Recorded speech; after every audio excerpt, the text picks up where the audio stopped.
शिवाय शिव जी सदा सहाय ओम नमः शिवाय गुरु जी सदा सहाय. Jai Guruji. I am deeply honored to share some of my special moments with Guruji with the sangat this evening. So shuru se shuru kare my journey with my beloved Guruji.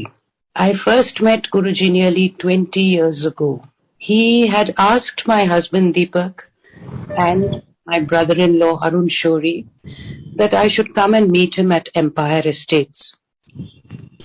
When Deepak came home and told me about it, first I was a bit unsure, but then that feeling completely disappeared when I did go to the Empire Estate, Chota Mandir as we call it. Guruji just looked at me and said, Kailash Khanna di Kuri, and I was very surprised then, but not now, because I know now that with Guruji's X-ray vision, he sees, he knows everything. After I followed what I saw everybody doing at the mandir, that is, bowing down before his feet, Guruji pointed to the place just next to him for me to sit, a place I have occupied very often. And now I really wonder what I may have done to deserve such a great blessing from him. Those days, the routine was that we all sat in very organized rows in silence. And sometimes he would talk to certain people, asking them to bring a brass glass or something which he would bless. And then it seemed that very miraculously all their health problems would go away.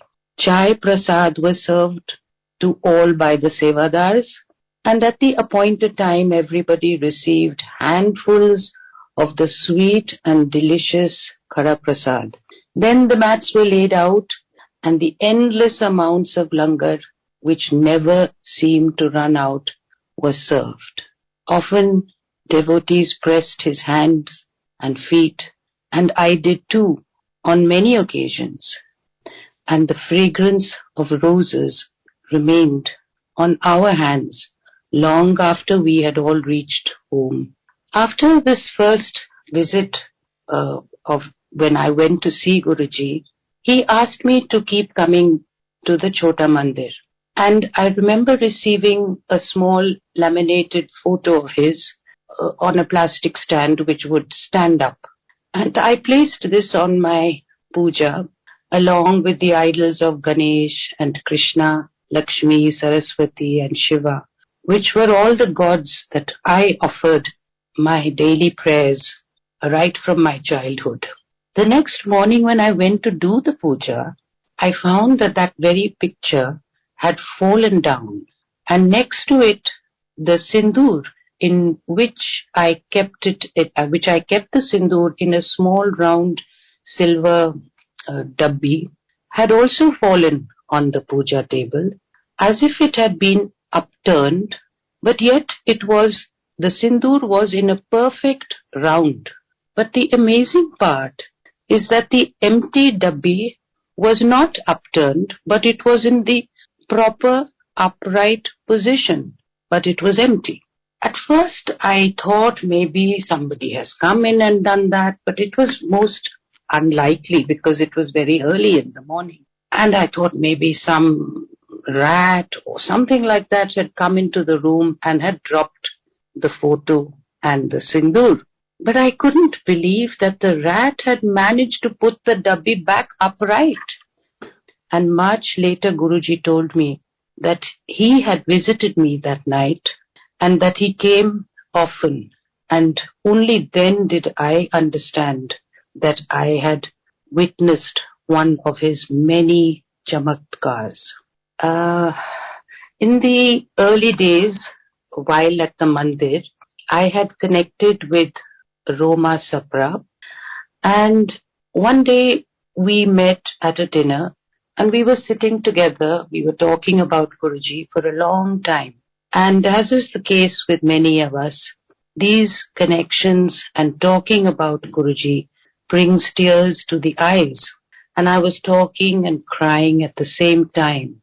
And the next day when I went to the mandir, Guruji pointed out that Roma Aunty and I seemed to be having a very good time at the dinner. And he actually did the action of, as if we were having a drink and quite merry. But that he knew, he was not upset about that at all. And he knew, and he told us that it was all right because we were really only talking about him. It was quite shocking for me to realize that how could he have known all this? How did he know where I was yesterday and what I was doing? But as we all know, Guruji just knows everything. And Guruji used to, at the mandir, hand out wedding invitations of people who came to the mandir. And one of these days, he gave me also an invitation. Of course, I was going to go, but perhaps I was a little late. Suddenly I get a call from Roma, and she says, "Joni, Guruji wants to know whether you are coming." I said, "Yes, I'm on my way, Roma, but how did you know that my pet name is Joni? Because nobody knows me there as Joni. I'm only Jyotsna." And I was really surprised. And she said, "Well, Guruji has asked me and has asked me to call up Joni." Again, I was surprised, though I should not have been, but Guruji also knew that it was only my family who called me by this name. And I don't know, I think he wanted to just show me that he was getting very close to me, or I was getting close to him, for him to call me by my pet name that only my family called me by. So these early instances and incidents drew me to him very deeply. And I found that I was getting more and more connected to him. I would go very regularly to the mandir. I would enjoy sitting there. I would enjoy the times when maybe I was asked to press his feet, or I just found I was so happy there. I knew all the people by their faces. I didn't know their names, but there was a family feeling and a connect that we all shared, and that was so very clear right from the beginning. But I am saddened to tell you all that there was an incident when I made a mistake. Guruji had asked me to come to the mandir on a particular day, and on that day we had a dinner engagement that I was very keen to attend. So mistakenly I thought it would be okay if instead of Thursday I will go on Friday.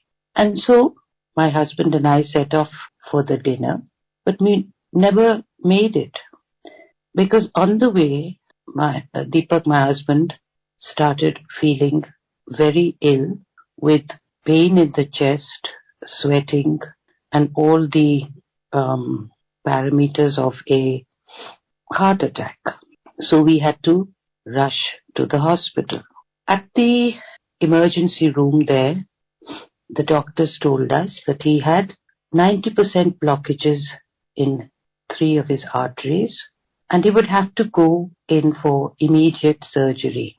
Now, at the hospital, my husband, my younger son, and my daughter-in-law, we were all there, and all of them felt Guruji's fragrance, but I did not. And even after, in the recovery room, where there was just Deepak and me and maybe a nurse or something, Deepak felt his presence, got his fragrance, but again, I did not. And I know that this was Guruji's way, not of punishing me, but of somewhat ignoring me. because I was really the one who was connected with him. I was the one who used to go to the mandir, and I couldn't believe that why am I not getting his fragrance. Anyway, my husband recovered, and soon enough when I went to the mandir, he told me, he said, I have given your husband a second life, and if only you had come to the mandir as I had told you, you would have been saved all this trauma. I really felt so terrible. And I said to him, I said, Guruji, I will never ever make this mistake again. As I talk to you, it seems as if I could very easily talk to Guruji and say this, that or the other. But to be very frank, I really couldn't utter any words to him. And he always spoke in Punjabi. And though my father is a Punjabi, I do not know hardly any Punjabi. My mother being a Malayali, but saying that, I don't know any Malayalam either. I've been brought up and in a Western education where we speak only English, we speak at home in English, and it's quite ridiculous, but I'm not good with languages, and even after living in Delhi for 30 years, I speak a very hopeless form of Hindi.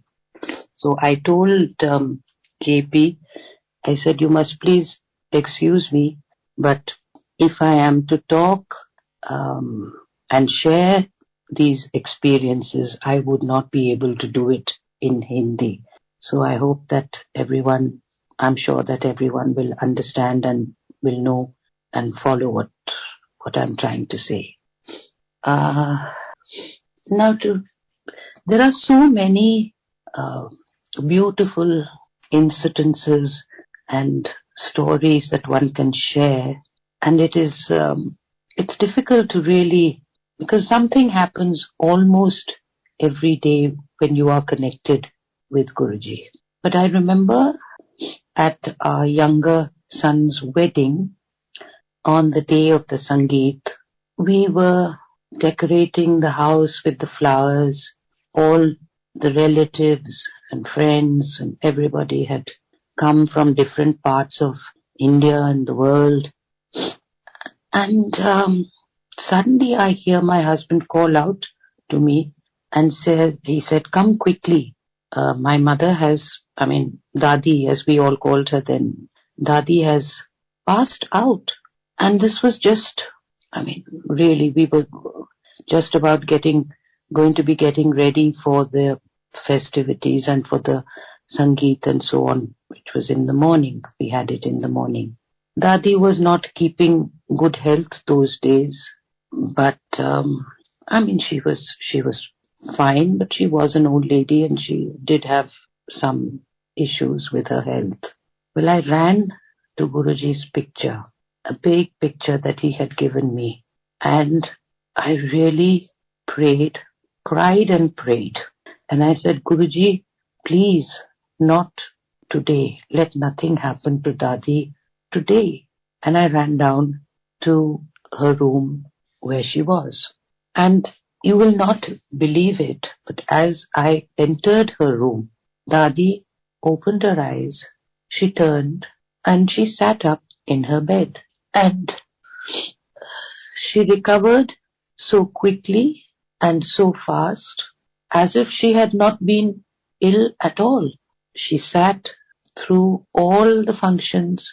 She gave her blessings to my children, and it is really true when you say that if you pray with a complete, that, you must help me now. You must help me.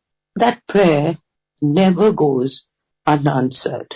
And with Guruji, it never ever goes unanswered. Well, my elder son, as I'm talking about my children, had been married for 5 or 6 years, and they had no children as yet, and I was becoming an anxious want to be grandmother. And I thought one day I will ask Guruji that is this boy of mine planning on having any children or not? Because he's not particularly, I think he says now he likes his children, but he's not particularly fond of children. Oh, I don't know. Anyway, so I couldn't, I had decided that I was somehow going to ask Guruji if he was going to have children or not. And so I had gone with my sister-in-law Anita, and I didn't have the guts to ask him, and always I couldn't speak in the Hindi, and certainly about this sort of thing I thought, my goodness, how will I explain all this to him? So I asked her, I said, please ask Guruji if Rajat is going to have any children. They've been married now 5-6 years and there's no sign of anything happening. So she asked him, and then Guruji said that you bring a picture of Rajat. And when I did that, he looked at it for a long, long time, and then he kept it with him. And at once I thought, oh, okay, probably children are not in their kismet. Guruji said, you ask your son to come and meet me, to come to the mandir. So I said, yes, I will do that. But of course, he was living in America at the time, and I didn't know really when that was going to happen, when he was going to come, and so on.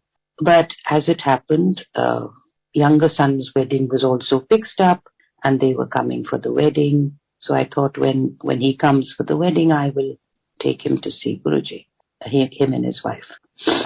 So we went. Of course, we sat. We had the langar and everything, and he enjoyed all that, and then we left. I didn't ask about this, but I just left it. And when we went home the next day, there were some functions that had to be done. So for my younger son's wedding. So my daughter-in-law said that, Mummy, I don't think I can sit in on the puja today because I'm not well, I'm down, and so I should not sit in the puja. So I said, no, it's fine. I don't believe in all this. This is a natural process. You can sit, and that it's fine. So she sat, and we all did the puja and everything, and all that happened. And after the wedding, they went back home to the US.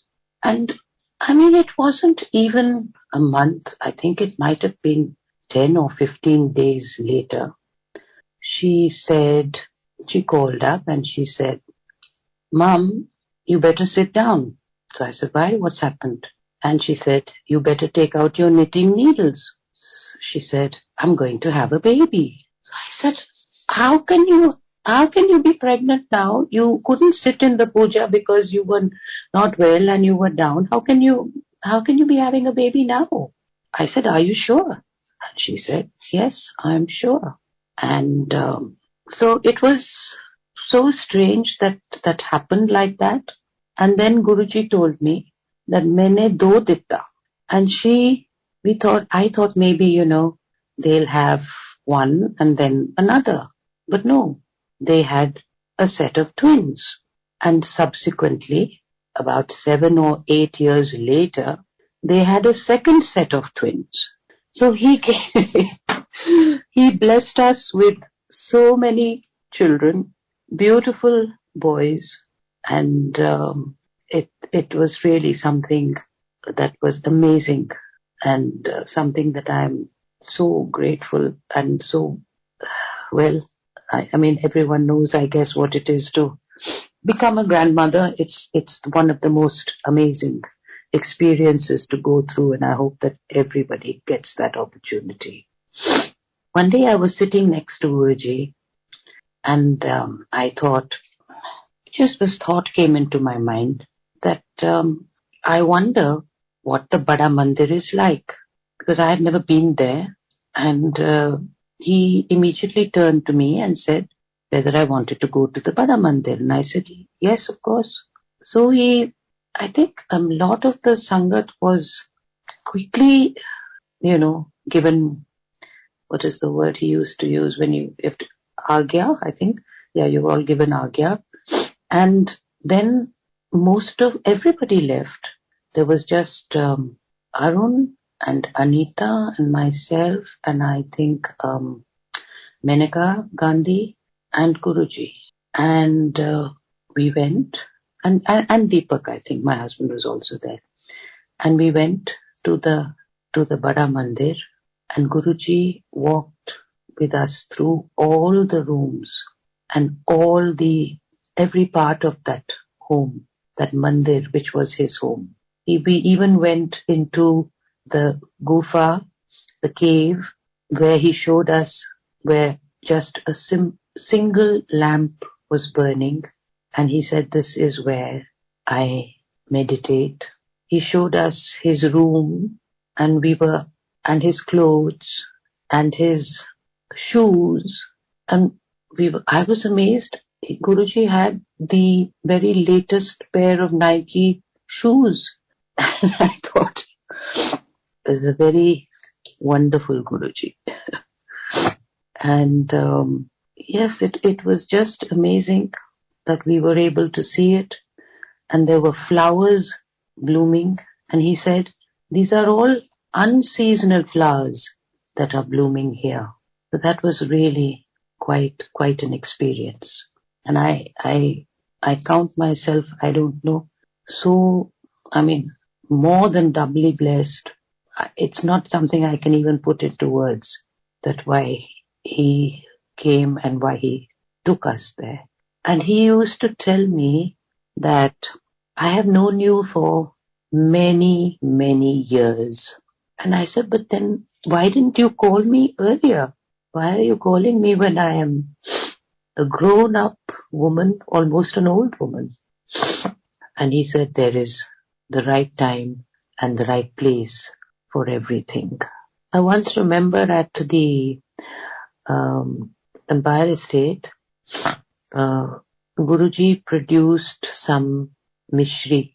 It must, out of thin air, it must have been the size of a small Italy, I suppose. And he had done this for Anita, my sister-in-law, and he gave it to her. And so while she's very badly stricken with Parkinson's, and so she took some time to stand up and get up, and she was, sort of shaking and trembling. And so I stood up with her and I just put my hand under her to give her some support. And Guruji took bits and pieces of that mishri and gave it to everyone in the room. But that mishri did not go down in size. It remained that same Italy size that was in the palm of her hand. Everyone was fed with that. And then she said, then he said to her, you take this home and give it to their son, Adit. So it was literally a miracle that I saw firsthand before my eyes. Now, in my youth, I was a classical Bharatanatyam dancer, and now I teach and choreograph and do things like that. And again, suddenly, while I was sitting at the mandir, I think I was at the Bada Mandir, and it was Guruji's birthday because there was a lot of celebrations going on. And again, I thought to myself that I would love that my students would get the blessings and the opportunity to dance at the mandir, because many people used to sing and they would have, I'm not sure if I have seen dancing, but definitely there used to be singers who used to sing at the mandir. on special occasions. So when I thought to myself that I would love the children to dance here, again he just turned to me and he said, he fixed the date that, come on, I can't remember now the date, but he said, let them dance here on such and such a date. I mean, it just used to always take my breath away that how he could read the smallest thoughts that just flashed by your mind for a second, and he would make them a reality, knowing that it would give so much happiness, pleasure, and so on.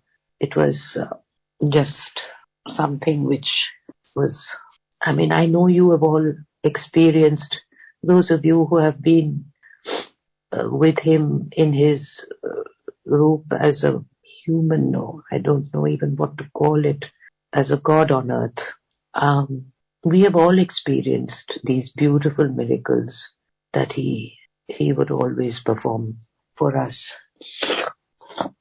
Another time, I had, we had a performance in Italy, I think it was, and I had to go there with my troupe of about 7-8 dancers, and there we had to get the Schengen visa, and everybody had got the visa, but there was one girl who was not getting the visa.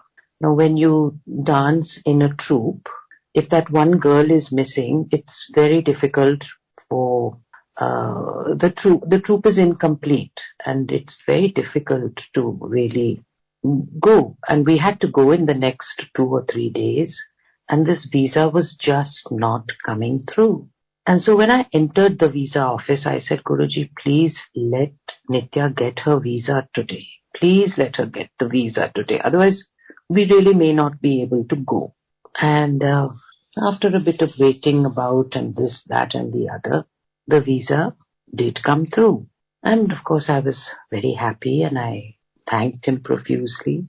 And I got into my car, getting ready to go home. And the driver says that, Guruji, abhi nahi hai. So I said, what do you mean? Which Guruji? I mean, I couldn't accept that Guruji was no more. So I said, what are you saying? You're talking nonsense. He said, nahi, मैंने अभी अरुण साहब के driver से बात किया और उनको भी पता है that Guruji is not with us on this earth and has taken samadhi. I mean, it must have been the saddest day for many, many, many. But he had told me, he said, when I'm not here, I won't be here very much longer. And he was a young man at that time, I think. Young, maybe 55 or 60. I said, I thought to myself, no, he's just saying something. He said, but you all have to now make your lives yourselves. Anyway, I never at all expected that he would leave us so abruptly. And as was my usual routine, when I would go to the mandir, I would always have a bath and wear fresh clothes, wear a salwar kameez or a sari, which I don't normally wear all the time. I'm normally in very casual pants and things like that. But that day, when I had gone to the visa office, I was wearing trousers and a shirt. And when I got this news, I said, I cannot go wearing this, because Guruji had told me. Once I had gone to the mandir. It was a very cold night, and I had worn pants because they kept me warmer than a sari, and I had a big shawl which I had covered myself in, and I thought, well, I don't think it's that noticeable that I'm wearing pants. So I went. And Guruji said, "Ye pehen ke kabhi nahi aana." And I felt so bad. So I said, okay, I will not. But that day, when he had taken samadhi, I was in those trousers. And I said, I'm not going to go to the mandir wearing this, though I wanted to go immediately. But I rang up my husband and he said, you please come home. You're not going alone because you will be in a terrible state. So you come home and we'll both go together. So I went home, I changed, and I saw Guruji lying in a small casket. And he looked so small, whereas he was such a towering being. And I know the whole of everybody there was just in such grief. Now when I walk around his samadhi, that sight does come to my mind. But I know that because he's talked to so many people and he has connected with so many new people, new sangats. He's so much there. There's no way that he's gone anywhere. He talks to me now. I talk to him every day, every morning. First thing is good morning, Guruji. The last thing is good night, Guruji. And the 20 odd hours in between, he is always in my heart. Before I start to do anything, whether it is even, sometimes I paint and sometimes I write and sometimes I dance and whatever I may do. Sometimes I plan things. Even the choreography, I start planning it on a piece of paper. And I always start with Om Shri Guruji. So many times I have written that. It's just now so automatic that it's the only way I start anything. When I go into a plane or when I go into a home, or it's just that I always say Jai Shri Guruji, Jai Guruji. I always cry so much when I think about him and when I talk about him. And Guruji had given me, of course, this large, big photograph, which is where I speak to him every day. He's given me his jyotis, which he's given, I know, to many. He gave me some scarves, which I put all this on my puja table, and I speak to him every day. And one day I had asked him, that Guruji, you do so much for us, so much for us. What do you expect from me? What can we do as a form of thanks? And we can't just keep taking from you and that's it. What do you expect from me? And he used to say, complete surrender. I used to go to temples, but now I don't feel the urge to go, as he is looking after all of us, all my family, all my friends, everybody, even even people who are not my friends. I sometimes pray for them and he always answers my prayers. I've been very fortunate to have gone to Dugri, his birthplace. I have been on 2 occasions. The second occasion when I went, Guruji was no longer, he had taken Samadhi. And I went with another couple, also who are great bhakts of Guruji and who he has really saved from much illness and trauma. And so we decided to go one day, and they decided to go, and I said I would love to come again. So we went, and when we entered, there were lots and lots of people, as there are usually, but we made our way in and sat in the upstairs room, quite sort of far away. And as soon as I sat down, somebody walked in, and one of the sevadars came with tea, chai. And so I looked around, and there was just one cup. So I looked around and I was wondering why he had singled me out, and I said, is this for me? And he said, well, I don't know what he said, but must have said yes. So I took it. And then puja was the aarti was being done, and Guruji's nephew motioned towards me. He called me and he said, come to do the arti. There were other people also doing the arti with him. And he handed me a handful of walnuts and mishri or different things. But he spoke to me completely in Guruji's voice. He said, Hor ki gal hai. It was Guruji who was talking to me.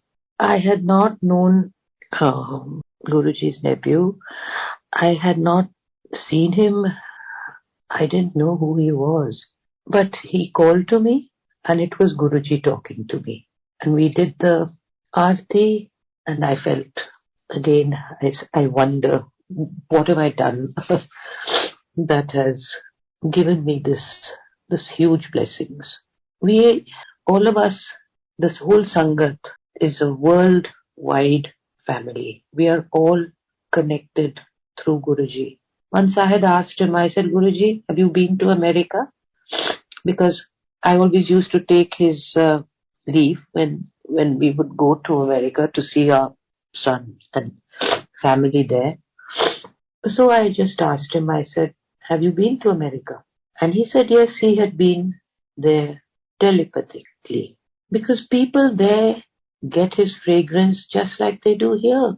All over the world, Guruji is all over the world, spreading his grace, his kindness, his help, and really with only asking for our surrender. And I know that we have all completely surrendered to him. There is no one in the Sangat who does not feel individually connected with Guruji. And not a day goes by when I don't fold my hands before his picture. As I said, I say good morning to him. I say good night. And the rest of the day, of all my hours, waking hours, Guruji is in my heart. So to you I say, Guruji, I have surrendered a long time ago. I surrender before you, Guruji. Thank you for everything that you have given me. Keep us always in your loving care. And I love you, Guruji. This is my daily special prayer to him. He had asked for complete surrender, and that is what I do. I know that his glory will spread throughout the world as he blesses all of his very beloved Sangat. I thank you for listening to me. I'm sorry if I have been rambling on, but I thank you very much. Jai Guruji.